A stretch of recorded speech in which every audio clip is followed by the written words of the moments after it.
Hello everyone!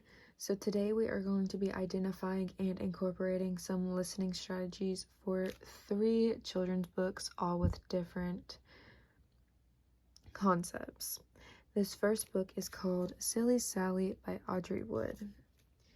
This is a reading concept book that introduces sequencing. Sequencing is a very important part of literature, and this concept helps children learn to recognize patterns and to understand and organize material that they have learned, as well as problem solving. So all the students will receive a jar, and within that jar are the characters that are presented within the book. And as the name of the character is being read aloud, the student will hold up the picture of the character and place it on the desk in the order that the character is being read aloud, or that in the order that Sally meets the animals or characters.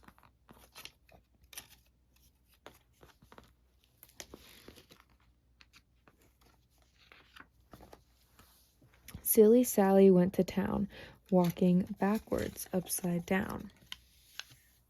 The first character that was read aloud was Silly Sally. So the student will find Silly Sally in the jar, and then the student will hold up Silly Sally, then place it on the desk.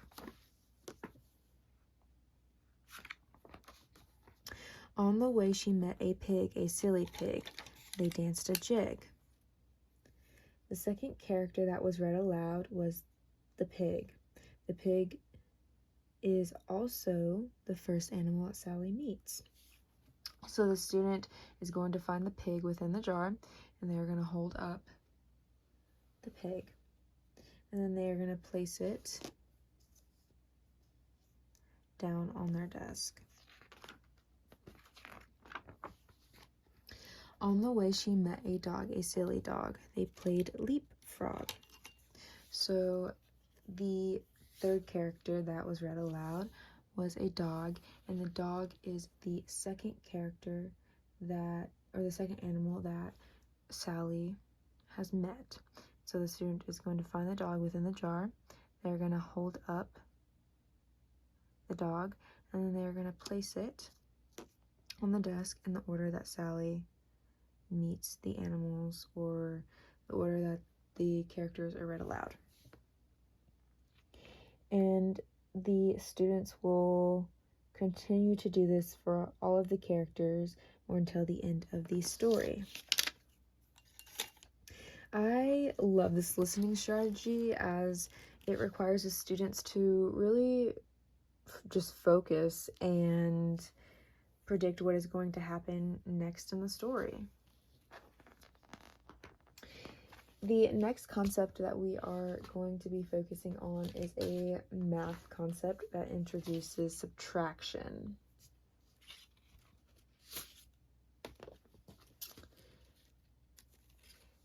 This book is called 5 Little Monkeys Jumping on the Bed by Eileen Crislow. And so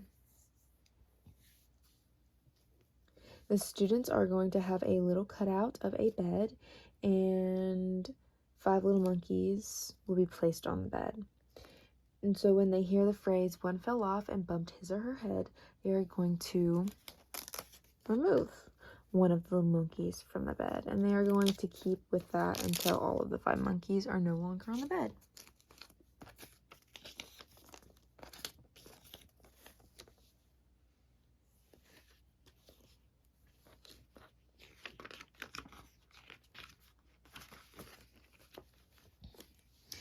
Then 5 little monkeys jumped on the bed. One fell off and bumped his head. So once the student hears the phrase, "one fell off and bumped his head," being read aloud, the student will take one of the monkeys off of the bed and place it on their desk. So 4 little monkeys jumped on the bed. One fell off and bumped his head. So the students will then take off another monkey from the bed and place it on the desk. So now we have 3 monkeys left on the bed.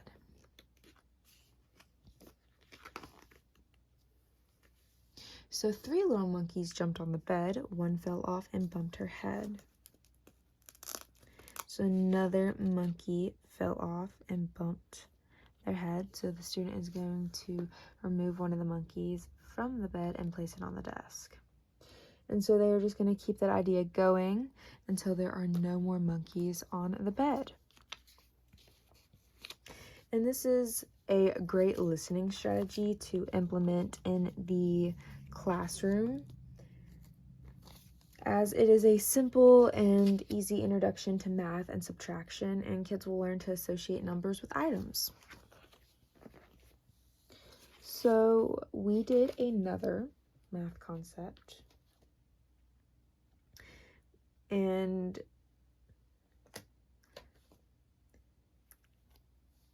the book is called The Wing on a Flea, a book about shapes by Ed Emberley. So, as I said, this is a math concept book, and this book introduces shapes. And so, all of the students will receive little cutouts of everyday or familiar objects, and they will scatter them all around on their desk. And so the students will be identifying different shapes such as triangles, circles, and rectangles, that are presented in the book. And so as we read the book aloud and come across a shape, they will begin to find and group the objects of the shape that was mentioned in the book.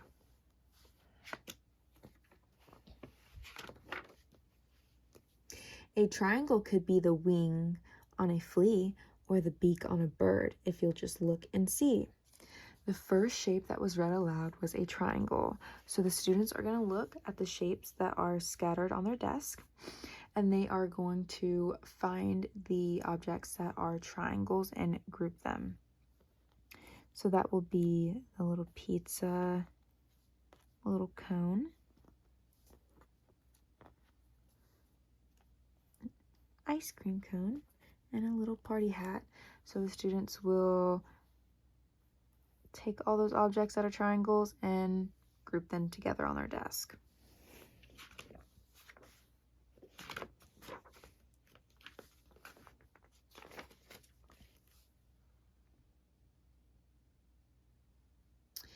A rectangle could be, if you'll just look and see, a piece of confetti to throw and say, "Wee." So the second shape that was read aloud was a rectangle. And so the students will then look at the shapes that are scattered on their desk and find the objects that are rectangles and group them, just as we previously did. So that will be the juice box, the chocolate bar, the ruler, and the notebook. And so then they'll just group those together.